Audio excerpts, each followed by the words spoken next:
సిసలైన నేతితో తయారు చేయబడిన స్వీట్లు సార్. ఓహో, మరేం లేదయ్యా, రేపు పెద్ద పార్టీ ఉంది, దానికి ఆర్డర్ ఇద్దామని. ఏ షాప్ అయితే బెటర్ గా ఉంటుందా అని ఆలోచిస్తున్నాను. తినచూడండి సార్, మీకే తెలుస్తుంది. ఒరే, ఒక స్వీట్ పెద్దార్థులకి కమిషన్ కూడా ఇస్తామండి. ఓహో, బ్రహ్మాండంగా ఉంది. ఇదిగో, నీకు ధనలక్ష్మి ఏజెన్సీస్ తెలుసా?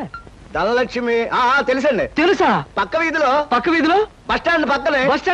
10వ నెంబర్ ఇల్లే కదండి. కరెక్ట్ అయ్యా బాబు. అమ్మయ్యా. ఇదిగో, అక్కడ రేపు పార్టీ. కుర్రాడికి అడ్వాన్స్ ఇచ్చి పంపిస్తాను. 10 కేజీల స్వీట్ బ్రహ్మాండంగా ఉండాలి. 10 కేజీలు. ఓ మైసూర్ పాకు. ఈ మైసూర్ పాకు ఏంటి సార్? పాలకోవా కూడా తీసుకోండి. Thank you. స్వీట్ మాత్రం బ్రహ్మాండంగా ఉండాలి. చాలా బాగుండాలి. బాగా చేద్దాం. ఏమండి అడ్వాన్స్? ముక్క పీకడానికెందుకురా తొందర, చిందర వందరే. ఇదిగో, దొంగ కోళ్ళ నా ముక్కలు చూస్తే నేను ఒప్పుకోను. అయినా మీ చేతిలో ముక్కలు పెట్టుకుని నా చేతిలో ముక్కలు చూస్తారేంటి? నా ముక్కలు ఎప్పుడైనా చూసుకోవచ్చు కదరా. ముందు నీ ముక్కలు చూస్తే ఒక పని అయిపోతుంది కదా.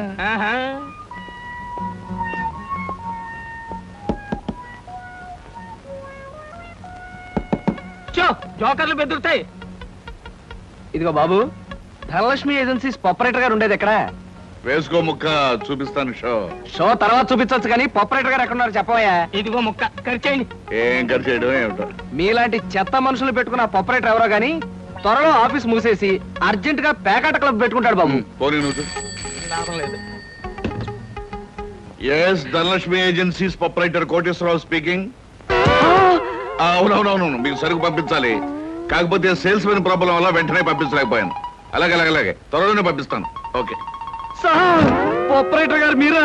ఈ అవతారం చూసి బండబంటో తరుకున్నాను, నన్ను క్షమించండి సార్. మన్నించండి, ఆట అయిపోయింది. వీరెవరు సార్? మీ అసిస్టెంట్ మేనేజరా? కాదయ్యా, వీడు నా ప్యూన్ గాడు. నేను ఇచ్చే జీతం డబ్బులు కాక కనీసం నా దగ్గర నెలకి ప్యాకెట్లో 200 రూపాయలైనా ఖర్చేస్తాడు. మీరు ప్రొపరైటర్ అయ్యుండి ఆఫ్టర్ ఆల్ ప్యూన్ తో ప్యాకెట్ ఏమిటి సార్? చూడవయ్యా, ఆఫీస్ టైమ్స్ అయిన తర్వాత ప్రొపరైటర్ ప్యూన్ అనే తేడా లేదయ్యా, అందరూ సమానమే. అవును, ఇంటర్వ్యూకి వచ్చినట్టున్నావు, నీ పేరేంటి? కృష్ణ సార్. ఇంటర్వ్యూ కని పొద్దుననగా బయలుదేరి ఇప్పటికి చేరుకున్నాను సార్. మీరేమీ అనుకోనంటే ఒక్క మాట అడుగుతాను సార్. ఇంటర్వ్యూ కని పిలిచిన అడ్రస్ లో గాంధీనగర్ పక్క, కమలా థియేటర్ వెనకాల, రాముల వారి గుడి ముందు అని అర్థం పర్థం లేని అడ్రస్ ఇచ్చారేమిటి సార్? చూడు కృష్ణ, నేను ఇవ్వాలనుకున్నది సేల్స్ మెన్ ఉద్యోగం. సేల్స్ మెన్ అనేవాడు ఊరంతా తిరగటం, ఎలాంటి అడ్రస్ అయినా పట్టుకోగలగటం మొదటి క్వాలిఫికేషన్. ఆ క్వాలిఫికేషన్ ఉన్నవాడే ఇక్కడికి రాగలడని అడ్రస్ అలా ఇచ్చాను. 8 మందికి గాను నువ్వు అక్కడ వచ్చావు కనుక ఫస్ట్ టెస్ట్ లో పాస్ అనేట్టు. Thank you sir, thank you very much. Second test ఏమిటి సార్? అచ్చు యంత్రాన్ని కనిపెట్టింది ఎవరయ్యా? అచ్చు యంత్రాన్ని జాన్ గ్యూటన్బర్గ్. కరెక్ట్. మొఘలాయి సామ్రాజ్యాన్ని స్థాపించింది ఎవరు? కరెక్ట్. జపాన్ కరెన్సీని ఏమంటారు? కరెక్ట్. సార్, మీరు అడిగిన ఒక్క ప్రశ్నకి నాకు సమాధానం తెలియదు. మీ ప్యూన్కి అన్నీ తెలుసు. నాకంటే అతనే బెటర్ అనుకుంటాను మీ సేల్స్ మెన్ ఉద్యోగానికి. నేను వేసిన అక్కర్లేని ప్రశ్నలకు జవాబులు తెలుసు కనుకే వీడు జవాన్ పోస్ట్ లో ఉన్నాడు. ఇలాంటి ప్రశ్నలకు జవాబులు తెలియకపోవడమే సేల్స్ మెన్ క్వాలిఫికేషన్. కనుక నువ్వు 2వ టెస్ట్ లో కూడా పాస్ అయ్యావు. ఇక 3వ క్వాలిఫికేషన్ ఏమిటంటే మన సరుకుల గురించి అబద్ధాలు చెప్పడం. ఏది, ఒక్క అబద్ధం గబుక్కుని చెప్పు. మీరు భలే అందంగా ఉంటారు సార్. అసలేవయ్యా, నా గురించి కాదు, నేను అడిగేది అబద్ధాన్ని గురించి. నేను ఇంత ముందు చెప్పింది అబద్ధమే sir. Correct. You are appointed as the salesmen. రేపే వచ్చి డ్యూటీలో జాయిన్ గా. Thank you sir. Good morning sir. Good morning. Potharaju,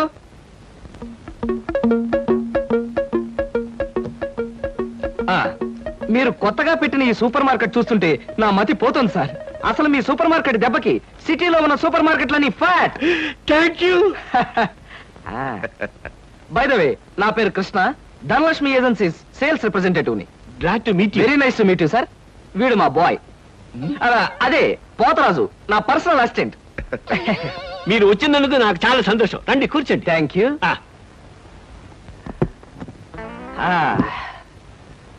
Potharaju, boys కూర్చోకూడదు కదా? అలాగే నిలబడతానండి. సార్, మా ప్రోడక్ట్స్ అన్ని కొంచెం మంచినీళ్ళు ఇప్పిస్తారా? బాయ్ బయటికి వెళ్ళాడు. ఒరేయ్, నన్ను ఒరే అంటావా? పోతరాజు, బాయ్స్ ని అరే ఒరే అనక అయ్యా ఏమండి అనరు కదా? అవునవును, నేను బాయ్ని కదా. జగ్గులో వాటర్ ఉంది, అయ్యగారు తెచ్చి. నేను నీళ్ళు తీసుకొచ్చి వాళ్ళ లేకపోతే నేను తీసుకురావాలా? కదా పోతరాజు, ఇప్పుడు నువ్వు బాయ్ కదా? అవును, నేను బాయ్ని కదా. మీ బాయ్ ఏంటి జోకర్ లాగా ఉన్నాడు? కొత్తగా చేరాడు, మొద్దు స్వరూపం, మీరేమనుకోకండి. ఆహా, మిమ్మల్నే సార్. ఓహో, ఏమిటయ్యా? ఒక్కసారి కళ్ళజోడు తీయండి సార్. ఆ, అరే ఏమిటయ్యా? Face reading sir. ఫేస్ రీడిగా? ఆ మొహాన్ని పట్టి ఆ. అవతల మనిషి యొక్క మంచి చెడు చెప్పడం. ఆహా. దాన్ని నేను 6 సంవత్సరాల పాటు అలహాబాద్ లో ఐజిన్ ఓవర్ అనే ఆస్ట్రేలియన్ దొర దగ్గర ట్రైనింగ్ పొందా. మీరెప్పుడు ట్రైనింగ్ పొందారు? ఈ దిక్కుమాల ఉద్యోగంలో చేరక ముందు. నువ్వు కాస్త నోరు మూసుకుని నిలబడు. ఒరే, ఆ ఫ్లాస్క్ లో కాఫీ ఉంది, పట్టుకురా. నేను కాఫీ తీసుకురావా? ఏంటి దొరలాగా మాట్లాడతాడు? ఒకప్పుడు బాగా బతికిన వెదాలండి. నేను వెతవనా? నువ్వు బాయ్వి కదా, వెళ్ళి కాఫీ పట్టరా. సార్, ఆ, మీ ఫేస్ చూస్తుంటే ఆ.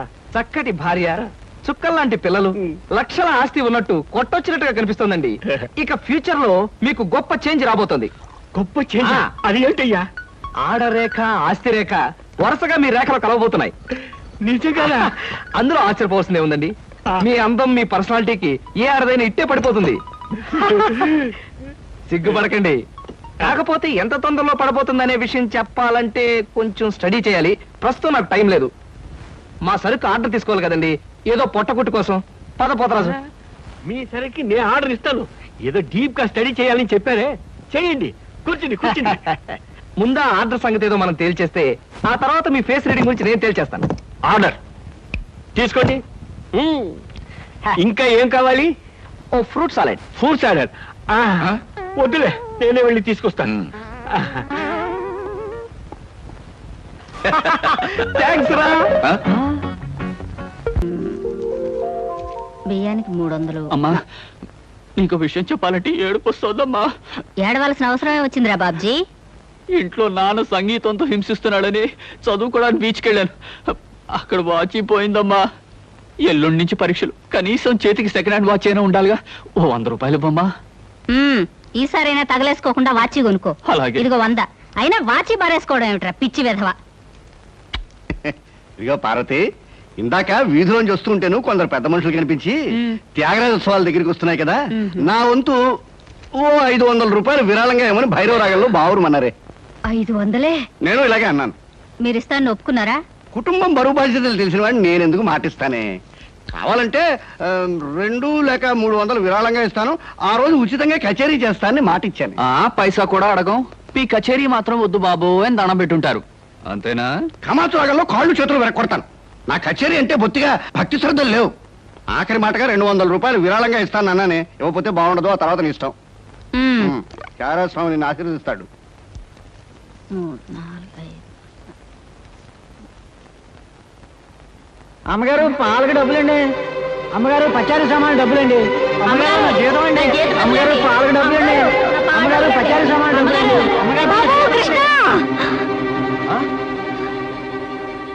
నా వల్ల కాదురా. అమ్మా, డబ్బు సంపాదించడం ఎంత కష్టమో ఖర్చు పెట్టడం కూడా అంతే కష్టం అమ్మా. ఖర్చు పెట్టే విషయంలో మనసుని మమతని కాస్త కట్టేసుకోవాలి. రే బాబ్జీ, బాబ్జీ, ఏంటనయ్యా? నీకు 100 రూపాయలు ఎందురా? వాచ్ బీచ్. ఆ? వాచ్ బీచ్ కొట్టానంటే దవడ వాచి బీచ్లో గోచితో పరిగెడతావు రాస్కెల్. ఇదేంట్రా? అరే, ఇది ఎక్కడ దొరికిందన్నయ్యా?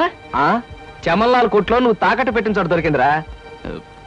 75 రూపాయలు ఇచ్చి విడిపించి తీసుకొచ్చాను. ఆ 100 రూపాయలు ఇచ్చి వాచ్ తీసుకో. చూడు, ఎక్కువ భయం నటించక. రేయ్, మొహం మీద కొట్టానంటే భూపాల్ రాగంలో భారీ ఎత్తున ఎడుస్తావు. సినిమా హాల్లో తెరల మీద పువ్వులు చల్లడానికి, చిల్లర చల్లడానికి వాచీలు తాకట్టు పెట్టుకుంటారా? అడ్డగాడిదా అని. వాడు అడ్డగాడిదైతే మరి నీ సంగతి విన్నానా? నా సంగతి వేర్రా. ఏమిటి, త్యాగరాజోత్సవాలు జరిగి నెల కూడా కాలేదు, మళ్ళీ త్యాగరాజోత్సవాలు ఎక్కడి నుంచి వచ్చానన్నా? అవి త్యాగరాజోత్సవాలు కాదురా, సంగీతం నీకు తెలీదు. అవి రాగరాజోత్సవాలు. మాయ రాగరాజోత్సవాలు. సరే, పేకాట ఆడడానికి ఇంట్లో అబద్ధం చెప్పి డబ్బు తీసుకోవడానికి సిగ్గుపడాలన్నా? రేయ్, నువ్వు చెప్పుడు మాటలు చెడిపోతున్నావురా. నేను ప్యాకెట్ ఆడుతున్నాను ఎవరు చెప్పారా నీకు? ఎవరు చెప్పారా? ఎవరు చెప్పారు? చెప్తా, చెప్పు. హ, పిచ్చివాడు. ఆ మూట ఏమిట్రా? ఈ మహానుభావుడు పేకాట్లో ఓడిపోయి బట్టలన్నీ తాకట్టు పెడితే విడిపించి తీసుకొచ్చాను. అవ్వా, ఓహో అందుక ఇందాక పేపర్ అడ్డం పెట్టుకుని గదిలో పరిగెడుతున్నారు. ఏమండి మొగుడు ఏమైనా అంటే కళ్ళు పోతాయే. ఇక నేను చెప్పాల్సింది ఏమీ లేదురా. ఇదిగో 200 రూపాయలు. 100 రూపాయలు ఇవ్వరా. పితృభక్తి లేదు. రావయ్యారా అద్దె డబ్బులు తీసుకొచ్చావా? ఆ పని మీద వచ్చానండి. కానీ టిఫిన్లు పెడుతూ ప్రొఫైల్లో నుంచున్న మిమ్మల్ని చూస్తుంటే అదేదో సినిమాలో రేఖలా అనిపించి అక్కడే నిలబడిపోయానండి. కొంచెం ఇటు తిరుగుతారా? అరే రే కొద్దిగా అటు తిరుగుతారా? అయ్యో నువ్వు మరీ చెబుతావయ్యా. నేను రేఖలాగా ఉండడం ఏమిటి? ఆ అమ్మాయి నాకన్నా కొంచెం సన్నం అనుకుంటాను. సన్నం కాబట్టే మీ అంత అందంగా కనిపించదండి. చూసారా, మీరు అలా నవ్వుతూ ఉంటే మీ బొగ్గ మీద సొట్టలు బాబీ సినిమాలో డింపుల్ కపాడేలాగా అనిపిస్తున్నారండి. ఆ పిల్ల నాకన్నా 1-2 సంవత్సరాలు చిన్నదనుకుంటాను. చిన్నది కాబట్టే మీ అంత మెచ్యూరిటీ ఆవిడలో లేదు. పొరపాటున మీరు పెళ్లి చేసుకున్న హౌస్ వైఫ్ గా సెటిల్ అయ్యారు గానీ మీరు గనక సినిమాలో చేరినట్లయితే ఆ శ్రీదేవి జయప్రద మీ ముందు ఎందుకు పనికొస్తారండి? అదేమిటయ్యా నుంచోనే మాట్లాడతావు? కూర్చో, టిఫిన్ తిందు గాని. దాందే ఉందండి. అస్సలు మీ ఫిగరు కలరు కాలేజ్ అమ్మాయిలు కూడా ఉండదండి. నువ్వు మరీ పొగిడేస్తున్నావు బాబు. ఇంకో దోశ వేసుకో. టిఫిన్ గా నన్ను పిలిచి దోసేసుకొని అతను పెడతానండి. అబ్బా నీకెప్పుడు తిండి పిచ్చే.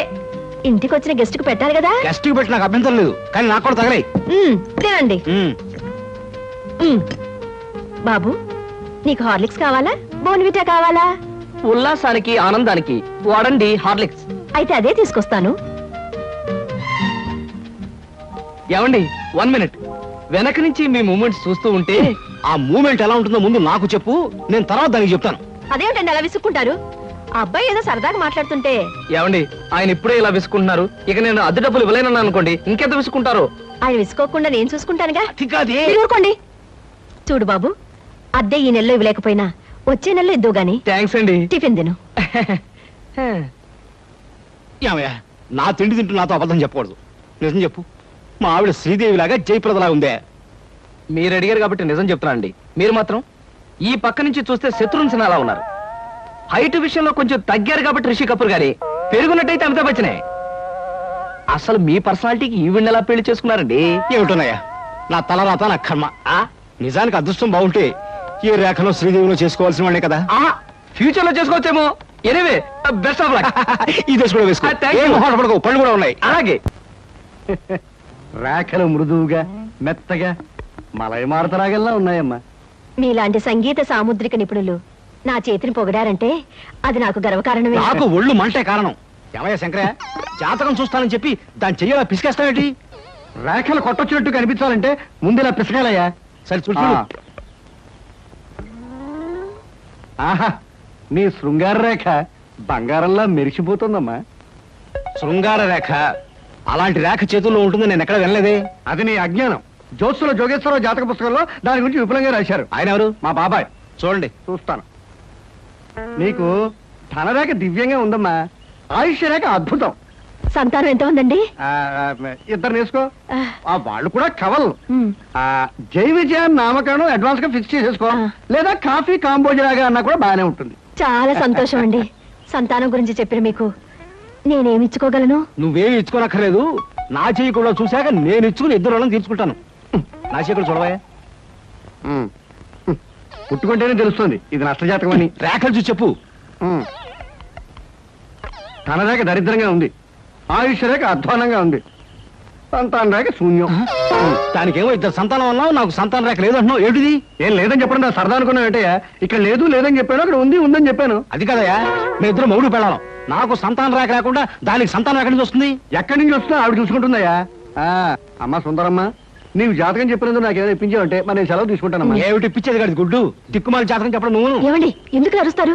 పాపం ఆయన తప్పే ఉంది, ఉన్నట్టు చెప్పారు. శంకరం గారు ఇవంతా ఉంచండి. సుపుత్ర ప్రాప్తిరస్తమ్మా. వెళ్ళొస్తాను.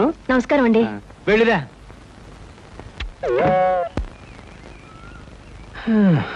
అద్దె సుట్టు బాగానే ఉంది, కాకపోతే ఆ అమ్మాయి దగ్గరికి ఆటోలోను టాక్సీలోను దిగితే బాగుండదే. ఏం చెయ్యాలి?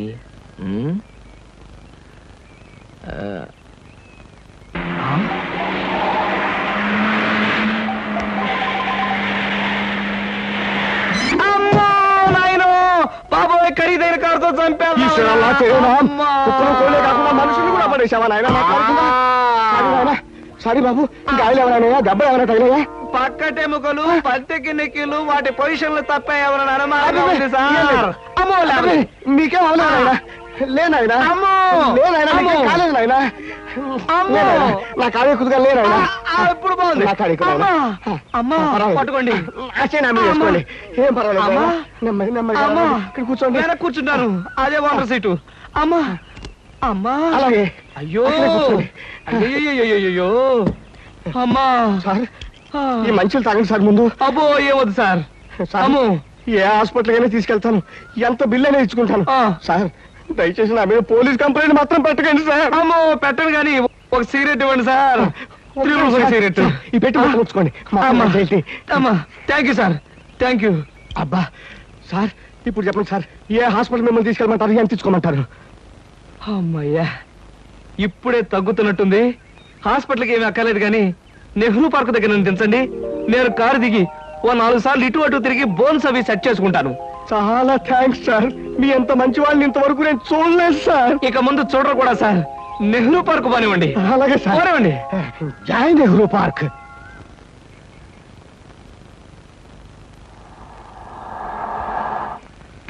ఇదే సార్ నెహ్రూ పార్క్. సార్ ఇదిగా సార్, నెమ్మది నెమ్మది. సార్, అబ్బేం తేలేదు, చెక్ ఏమైనా? ఏం అక్కర్లేదు, నువ్వు వెళ్ళిపో. అబ్బా మీరు నిజంగా మంచివాళ్ళు సార్. సార్ మీరు వచ్చేంత వరకు ఉండమంటారా? వచ్చిన దారిలో వెళ్ళిపో అంతే. Okay okay. సాధారణంగా ఇలాంటి చిన్న చిన్న రెస్టారెంట్స్ రాను నేను. కాకపోతే ఇది మా చిన్ననాటి స్నేహితుడిది. వాడు ఫీల్ అవుతాడు రాకపోతే. Excuse me sir. Hello mister James. Sorry sir, నా పేరు జేమ్స్ కాదు. ఫేస్ చూస్తే అలా అనిపించింది. మీ పర్ఫెక్ట్ రాలేదా? ఈ పూట రాలేదు సార్. రాస్కెల్. వాడికి బద్ధకం మరీ ఎక్కువ. చిన్నప్పుడు ఇలాగే స్కూల్ కూడా వచ్చాడు కాదు. ఇప్పుడు బిజినెస్ కూడా సరిగ్గా చూసుకోవట్లేదు అనమాట. It's all right. Me order ఏమిటి సార్? ఇలాంటి సాధారణమైన ఇండియన్ స్టఫ్ అంటే నాకు ఇష్టం ఉండదు. ఓ స్పెషల్ టీ తెచ్చి Okay, పెట్టు. sir. What about you? You order something? మీరు టీ తీసుకునేవాళ్ళు, నేను మాత్రం తిండిపోతాను అనుకుంటున్నారా? నాకేం అక్కర్లేదు, టీ ఆర్డర్ చేయండి. అమ్మయ్యా బ్రతికానరా దేవుడా. అసలే డబ్బులు తక్కువగా ఉన్నాయనుకుంటున్నాను. నీకేం కావాలి బుజ్జి? చిన్నపిల్లలు ఏం తింటారు? అతను కూడా టీ చూద్దాం. 3 టీ. నో అంకుల్, నేను బాగా తింటాను. హోటల్లో కనపడిందల్లా తింటే ఆరోగ్యం పాడైపోతుంది. పాడైతే డాక్టర్లు ఉన్నారుగా, నేను తినడం తింటాను. ఫోన్లేండి, తనకేం కావాలో ఆర్డర్ చేయండి. Okay. ఆర్డర్ చేయ బుజ్జి. చికెన్ ఫ్రై, ఆ. మటన్ ఫ్రై, ఆ. తండూరి చికెన్, సరే. చైనీస్ నూడిల్స్, ఇంకా? జింజర్ ప్రాన్స్, ఇంకా? చికెన్ రోస్, ఇంకా? అన్ని తింటా. ఊరికే తమాషా కట్టున్నాడు. తమాషా కాదండి, వీళ్ళింట్లో ఇతనే కొద్దిగా heavy weight. What man sir, అవన్నీ మీ హోటల్లో లేవనుకుంటాను. ఉన్నాయి సార్, అన్నీ ఉన్నాయి సార్. ఇంకా ఏం కావాలి బాబు? మీ హోటల్లో ఉన్నవన్నీ వాడికే పెడితే మిగతా కస్టమర్స్ అందరికి ఏం చేస్తావు? చెప్పిన మట్టు పట్టరా వెళ్ళు. అంకుల్ అంకుల్, అన్ని తినేసి ఫుడ్డింగ్ తిని చివరిలో ఐస్ క్రీమ్ కూడా తింటా. స్పూన్లు ప్లేట్లు టేబుల్స్ తినవా? ఆరోగో, లేకపోతే అవి కూడా తింటా. కుర్రాడు భలే జోక్ చేస్తాడు. జోకులంటే గుర్తొచ్చింది, కేకులు కూడా తింటా. ఇంకేమన్నా అంటే ఇంకేం తింటానంటాడు. నువ్వు వెళ్ళవయ్యో.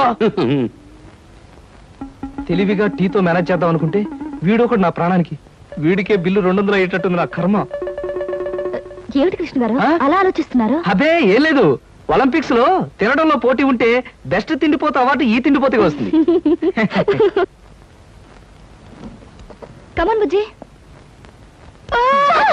అరే పడ్డావా? దెబ్బ తగిలిందా? అబ్బే, మనం బీచ్ కి వెళ్ళి మిరపకాయ బజ్జీలు వేరుసరికాయలు తిందామా? వద్దమ్మా, అంకుల్ అర్జెంట్ పని ఉందట, వెళ్ళాలి. అంతేకాదు, ఇంకా నువ్వు పచ్చిమిరపకాయ బజ్జీలు అవి తిన్నావనుకో పొట్ట ఆటం బాంబులాగా డామ్ అని పేరుపోతుంది. అవును, మీ కారేది? అది చాలా పెద్ద కారు కదా, ఇక్కడ పెట్టడానికి ప్లేస్ చాలదని పక్కన షాపింగ్ సెంటర్ లో పెట్టొచ్చాను. ఓహో. ఇంతకీ మీ ఇద్దరు ఎలా వెళ్తారు? మా డాడీ వచ్చి మమ్మల్ని పికప్ చేసుకుంటాన్నారు, మీరు వెళ్ళండి. ఓకే. ఎందుకంటే మన అంకుల్ తో పెద్ద కారు వెళ్తాం. నిన్ను చంపినా పాపం లేదు, పుణ్యం తప్ప.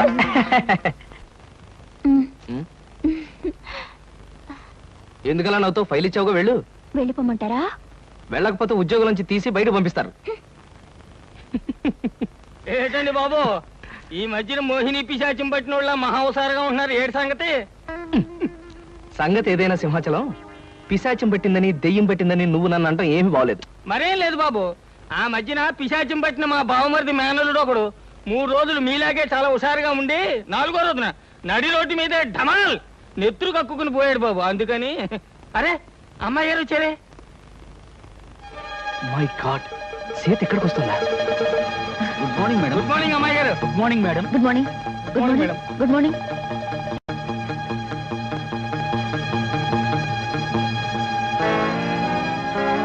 అమ్మో, సీత చూసిందంటే డేంజర్. పెళ్ళైన తర్వాత మాట ఎలా ఉన్నా ముందు మనం కొంత స్టేటస్ మెయింటైన్ చేయాలి. నేను చేస్తాను రా. ఏంటి చుట్టతోడా? ఛీ! ఆ స్టేటస్ దృష్టిలో పెట్టుకుని మీ అందరికి కొత్త బట్టలు తెచ్చా. నానా, ఈ సిల్క్ బట్టలు నీకు. నేను చెప్పలేదే, వీడికి పితృభక్తి ఎక్కువ. ఒరేయ్, నేను ఈ బట్టలు వేసుకుంటే మంగళంపల్లి బాలమురకృష్ణలా ఉంటాను రా. శబాష్. ఒరే బాబ్జీ, ఈ బట్టలు నీకు. ఆహా, ఈ బట్టలు వేసుకుంటే దొంగ మొగుళ్ళు మా బాస్ చిరంజీవిలా ఉంటాను. ఎలా ఉన్నా అవి ఈ పూట వరకే. ఎందుకంటే అద్దెకి తెచ్చా. ఒరేయ్, సాయంకాలం అలా క్లబ్ దాకా వెళ్ళడానికి నాకు ఛాన్స్ ఎవరా? ఎందుకు? వాటిని ప్యాకెట్లో తాకట్టు పెట్టి ఇంటికి పేపర్ అడ్డం పెట్టుకు రావడానికే? అదేం కుదరదు. పితృద్రోహి. సర్లే అమ్మా, ఈ పట్టుచీర మాత్రం నీకు కొని తెచ్చాను. మా నాయనే నా బంగారు తండ్రివిరా. అబ్బాయి, మన నన్ను అడిగిపోమంటావా? అలాగే. కానీ ఒక్క విషయం మాత్రం గుర్తుంచుకోండి, ఖరీదైన బట్టలు వేసుకుని అక్కడ లేకి బుద్ధులు చూపిస్తే మాత్రం ఊరుకునేది లేదు. హాయ్, నాకు ఇష్టమైన లడ్డూలు జిలేబీలు కొన్ని ఇక్కడ తినేసి కొన్ని ఇంటికి పట్టుకుపోదాం. అలాగే. అబ్బా, స్టేటస్ స్టేటస్. తిండిలో కూడా స్టేటస్ ఏమిట్రా అబ్బాయి? మలైమారుత రాగల్లా ఉన్న మైసూర్ పాకు, కాంబోజి రాగల్లా ఉన్న కారపూస తినకుండా ఇలా ఉండగలనరా? ఏమంటారు బావగారు? నేనేమంటాను, ఎవరికి ఇష్టమైన వాళ్ళు తృప్తిగా తినొచ్చు. అంతే. ఈ తినడాలు తాగడాలు దేవుందిలే అన్నయ్య గారు. అమ్మాయిని పిలిపిస్తే ఆ, అమ్మాయి సీత. నమస్కారం అండి. నమస్కారం. బావగారు పళ్ళు తీసుకొచ్చారు. అన్నీ మీ అమ్మాయికేనా, మరి మాకేమైనా ఉన్నాయా? ఆ, నీకే బావగారు. ఆహా. పొద్దున్నే గుమ్మం తగిలి పడిపోయారని తెలిసింది. పలకరించి వెళ్దామని వస్తూ పళ్ళు తీసుకొచ్చాను. నానోయ్, గుమ్మం తగిలి పడితేనే బుట్టడు పళ్ళు పట్టుకొచ్చారు. ఇంటి మించి పడ్డావంటే లారీ నిండా పంపిస్తారేమో. ఒకసారి ట్రై చేయకూడదు. రేయ్, లారీ పళ్ళ కోసం నేను ఇల్లెక్కి కిందకు దూకాలంట. మొహం మీద కొట్టానంటే ముఖారు రగంలో మొత్తుగా ఎడుస్తావు వేదావా. మళ్ళీ రేపు వచ్చి పాఠం చెప్తానమ్మా. మంచిదండి. ఎంత నేర్చినా ఎంత చూచినా. శంకరయ్య గారు, శీఘ్రమేవో సంగీత ప్రాప్తిరస్తు. నాలాంటి మహావిద్వాంసులకు పారాభందనం చేయడం మామూలే అనుకో. ఏమిటి, సంగీతం నేర్చుకోవాలి సరదా పుట్టిందా? నాకు సంగీతం నేర్పడం కాదయ్యా బాబు, నా కాపురాన్ని కాపాడవయ్యా. ఏమిటయ్యా? నాకు పిల్లలు ఉండరన్నావు, దానికి పిల్లలు పుడతారన్నావు. సంగీతం పేరుతో దానికి దగ్గర అయ్యావు. ఇలా దాన్ని వల్లోకి లాక్కుని నాకు అన్యాయం చేయడం నీకు ధర్మమేనా చెప్పు? చీ చీ చీ చీ, ఎంత మాట అన్నావయ్యా మన్మథరావు. నాకు అలాంటి దురుద్దేశాలు ఏవీ లేవయ్యా. నాకు కొడుకులున్నారు, కోడళ్ళున్నారు, మహాలక్ష్మి లాంటి భార్య ఉంది. నాకు సంగీతం అంతగా రాకపోయినా కాస్తో కూస్తో సంస్కారం ఉందయ్యా. మరి నువ్వు చేస్తుంది ఏమిటయ్యా? చూడు మన్మథరావు, పేకాట అనే దురలవాటికి అలవాటు పడిపోయాను. ఎప్పటికప్పుడు డబ్బులు కావాలి. జాతకం అనే నెపంతో డబ్బులు సంపాదిస్తూ ఉంటాను. మీ ఆవిడ ముందు నోటికొచ్చిందల్లా కూసి అడపా చిల్లర పుచ్చుకుంటూ ఉంటాను.